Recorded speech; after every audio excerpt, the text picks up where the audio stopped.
Welcome to another episode of Reader's Mind on Linda Space Media. My name is Linda Umezrike. Reader's Mind is a program where we discuss books and expose their hidden intricacies. And today we'll be discussing the book The Lion and the Draw, written by Wole Soyinka. Joining me to discuss this book are students from Mate Comprehensive High School, K2. From my far left, I have Ogini Zachariah. Hello, Rebecca. And from my far right, I have Fehintola. Awala, Oyinkansola. Okay, so we'll be talking about and discussing the book Lion and the Draw, written by Wole Soyinka. First up, we'll start with the plot summary. So I'm going to start with you, Rebecca. Can you tell us a little bit about the book? Okay, the book Lion and Drew mainly focuses on the village Ilujile, whereby modernity is just entering into the book.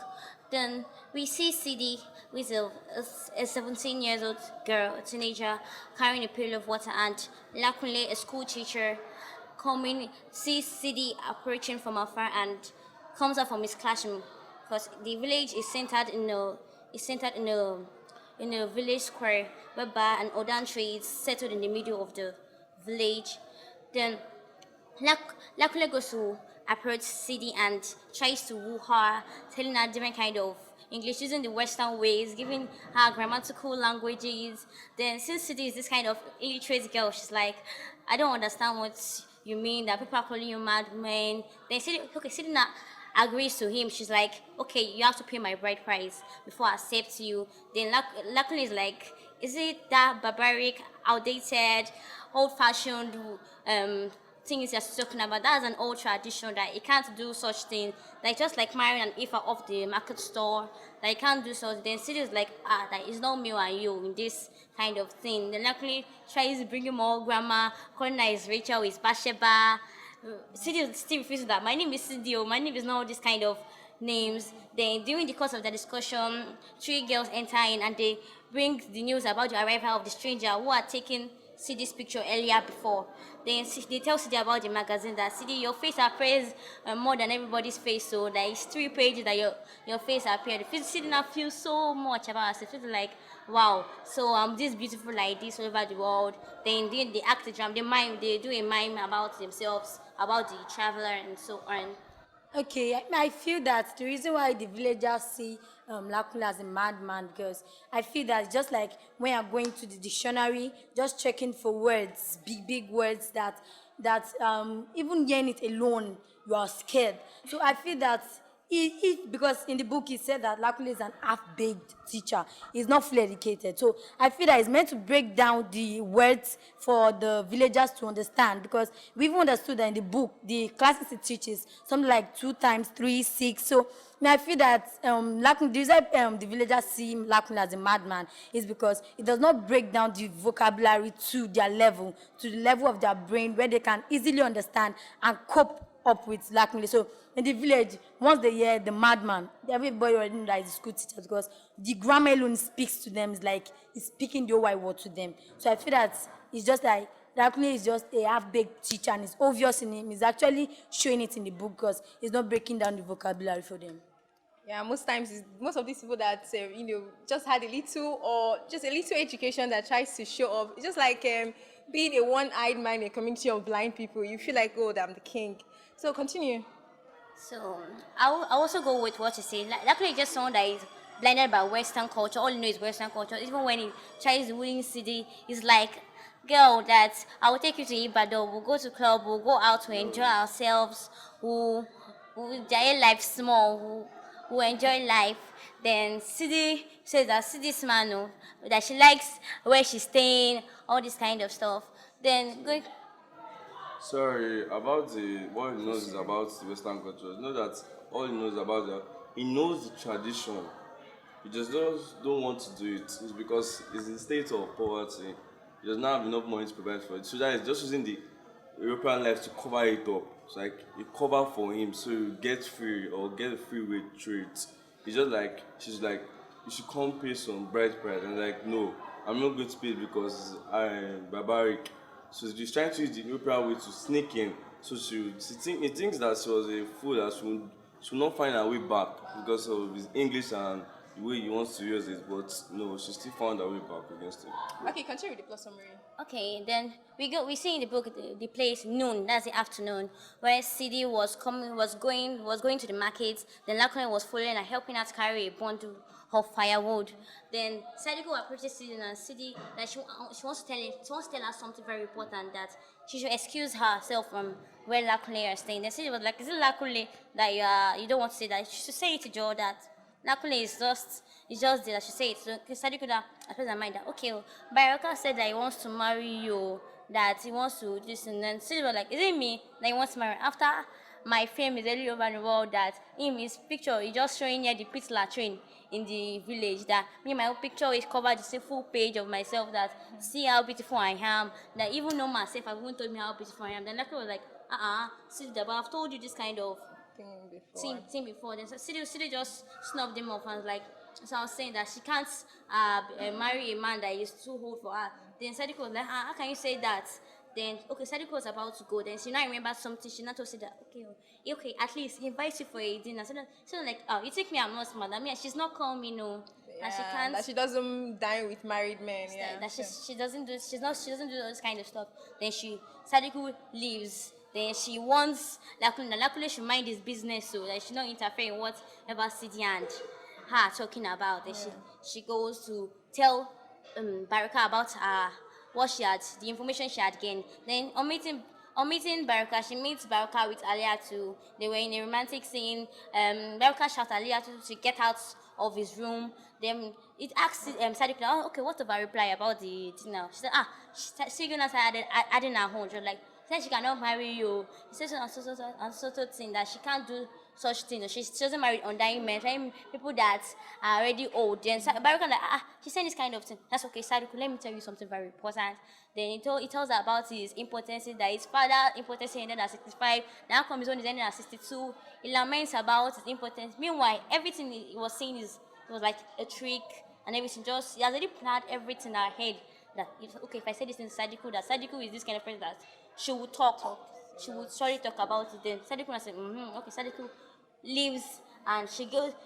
We see her again in the evening time, roaming about the one fetish person, and people would think that Sadiku is this kind of cool person. She's careful, she's caring towards Baraka. She wants to help him in achieving his aim, not knowing that she's this kind of snitchy person that wants to know everything. She's the person that wants to divulge all Baraka's secrets.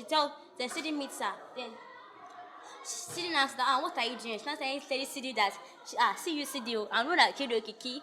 She started exposing all her secrets, that Sidi's Baraka now. Me, I want to kill him now, that look at what they have done for me, that so thing that Baraka did this, how can marry me into this kind of family that she just wants to fight for womanhood. Then during the course of that discussion, she tells Sidi about what Baraka had said, and as if Baraka already knew that Sadiku would so go and tell Sidi about this. Then Sidi falls a prey. Okay, I feel that the reason why Sidi even rejected that about Baruka Marinas, because she thought of it again that a 17-year-old girl, will a 17-year-old girl marry a 62-year-old man? That is enough to give birth to her again and again, because and she feel that he has enough wives. He has enough, and for her beauty, it's just like I said, she's also feeling like, okay, I'm on top of the world, I'm so beautiful, like, okay, I don't want to accept you, you die down, okay, you get out, let me just feel so I'm meant to be. So I feel that the reason why Sadiku said that is because she's just trying to fight for all these young girls, because we can't just imagine a 17-year-old girl marry a 62-year-old man that is old enough to be her father. So I feel that was one of the reasons why she rejected Baruka. No, sorry. Shout out to what she said. And also, where I feel is that Sariku is actually doing the right thing. She said that she's trying to defend the young ladies, the young youth girls, because Sariku, when her late husband died, they forced her to get married to Baoka, and it looks unfair, and she would love to have revenge against him. And you can see, she's plotting revenge against Baoka to kill him, and to also stop him from getting married to whoever he wants. You can see in the part when she came to CD that Baoka wants to supper with you, because you know that as far as the supper, he's going to call in whoever goes for that supper is ending up going to bed with Baoka, and it's not good. All right, can you just complete the plot summary quickly? Okay, then Sidi now said that, okay, if what you are saying Sadiku is true, that he's impotent, okay, now let me go and meet him and mock him and show off my beauty towards him that he can't do anything. So then she goes to meet Baraka, and she meets Baraka there with a wrestler. Then doing it because Baraka now changes his whole conception about who he is, and Sidi is like, all the rumors I've been hearing, so they're not true. Then he uses his way, and he has his way with Sidi. Then Sidi goes back crying to Nakule and Sadiku. Then she plans her marriage immediately, fast. She goes and go and pack her things. Then she wants to go to Baraka house. So CD ends up marrying Baraka. Who would have ever thought that CD of all people, after all her, being proud and her pride and the way she was boasting about her beauty, one would think, okay, she would even end up marrying this stranger because apparently it was a stranger that made her realize herself. Well, we've been talking about the book, The Lion and the Draw, written by Wole Soyinka, and you'll be watching Reader's Mind. We'll be right back.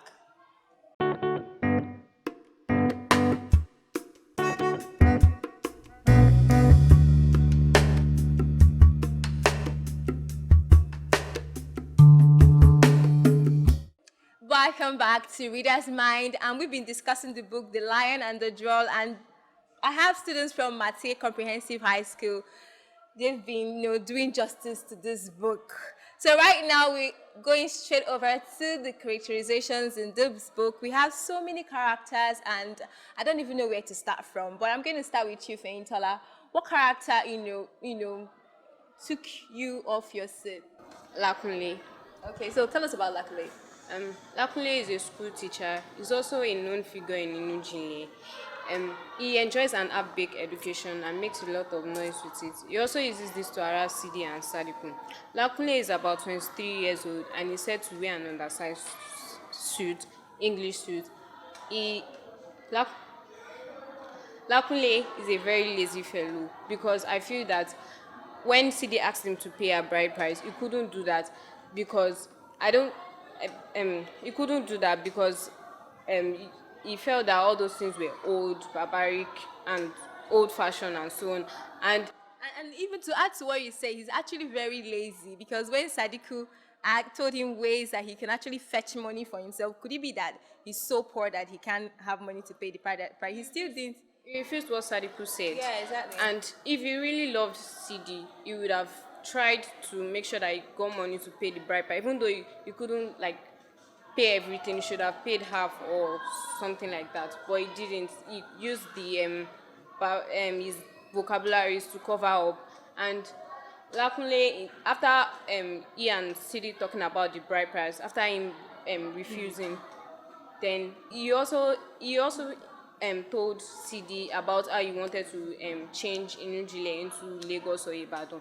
He said that he wants them to be eating on the table rather than eating on the floor, that they should be eating with plates, fork and knives, that he wants to turn everywhere new. He wants the woman should be admired.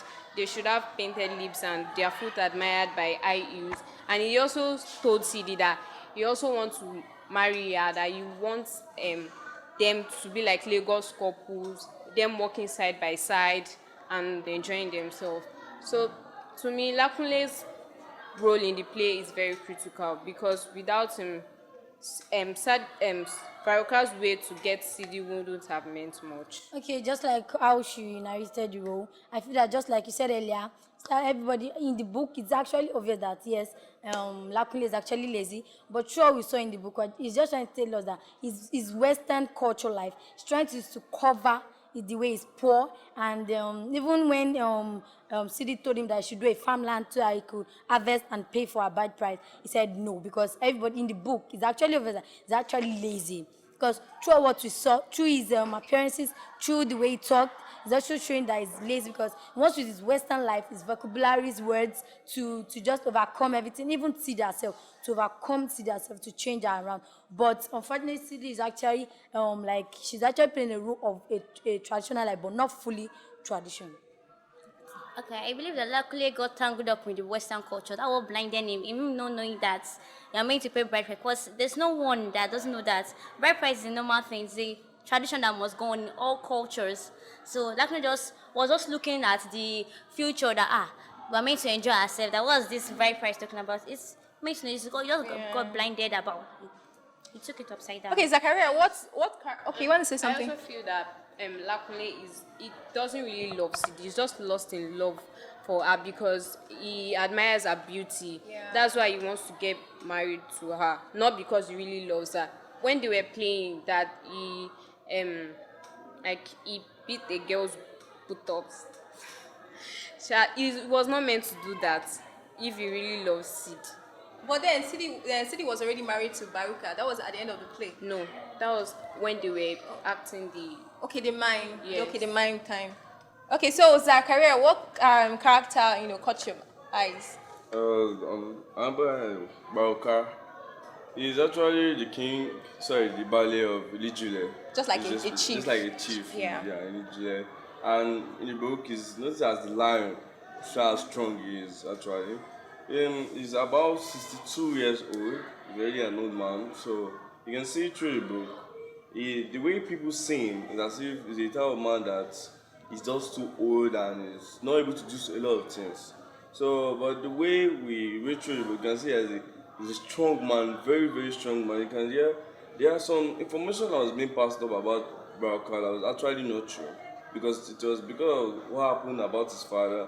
Luckily, here the first information about him that it stops the construction The of the railway. railway in the city. And actually, Baukar is a sneaky person, the smart person. And even though he's old, he's very smart, he's very strong. It's as if he knows what he's doing because when he met Lakuli, he was talking to see Isadiku or Lakuli like instead of both of us join our heads together, you are the modernized person, traditional guy.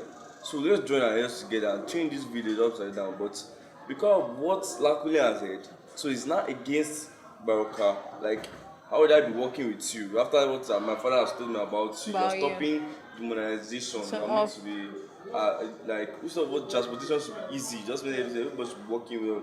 And the Baroka's man like I'm saying we should work together, you're now against me. And also in the fact that Baroka is a smart and tricky person. You can see where he called Sadiku when Sadiku came on because he sent Sadiku to tell CD about his love for her and he admires her. But Sadiku actually changed the situation, like he wants to marry her. So she came back with information like telling him that saying CD said he's too old and stuff like that. So he knew his next move to take. He has planned everything. Like you can see, he's very smart. All right. He has planned everything down for himself. All right, Baruka there is smart, deceitful, everything good and bad, ugly, everything. So, Awale, what character do you like? Sadiko. Okay. Sadiku is an old woman of about 70 and even more because in the book it actually told us that Sadiku is older than Baruka, and new husband, because Baruka inherited Sadiku from his late father Okiki. Okay, I feel that Sadiku, she's the head of wife and she's the one that knows everything about her husband. She knows how he does his things. But through the way Sadiku is and through the everything is, it's just like the way we saw. She only told Sadiku to tell Sidi that he wants her to come for his dinner. But through what we saw, Sadiku turned everything around by saying that Baruka wants to marry her.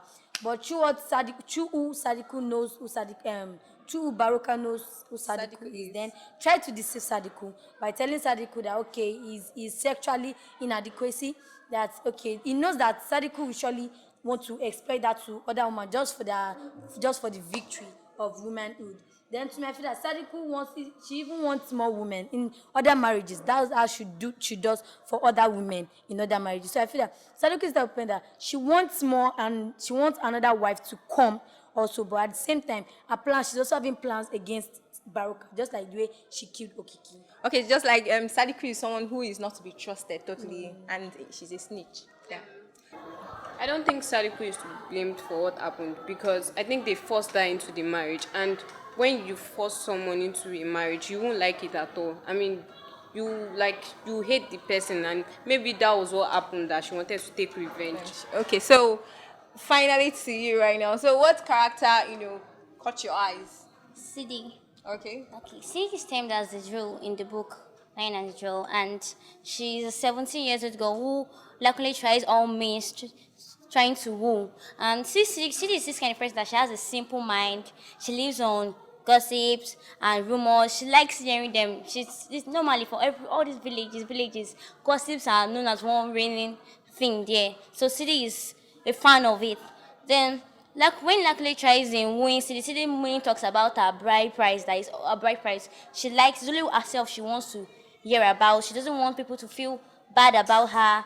Then Luckily tells her that no, that he can't pay her bride price, calls her dated. Then because Luckily even calls her a weaker sex. City is like she disagrees to what Luckily said. That I'm not the weaker sex, so that I'm the one that has sharpener. It's not women that will do the work that they do for men, that they will still pound their but Luckness profession is different. Then what brought CD down was pride, because she felt so much about her beauty that my face is in the magazine, that she's more important than everyone, and that what brought her very, very low at the ending. And her character got me off guard because what she did. Okay, CD there. You're trying to say he's immature, she's immature, and everything. So, we've practically discussed the major characters in the book, The Lion and the Drawer, written by Wole Soyinka. Okay, Rebecca, they're talking about the character of CD, who happens to be immature to me, and I really don't know. She's too proud of herself, like I said earlier. So do not go anywhere. When we come back, we're going to dive straight into the lessons learned from the book, The Lion and the Drawer, written by Wole Soyinka. Stay tuned.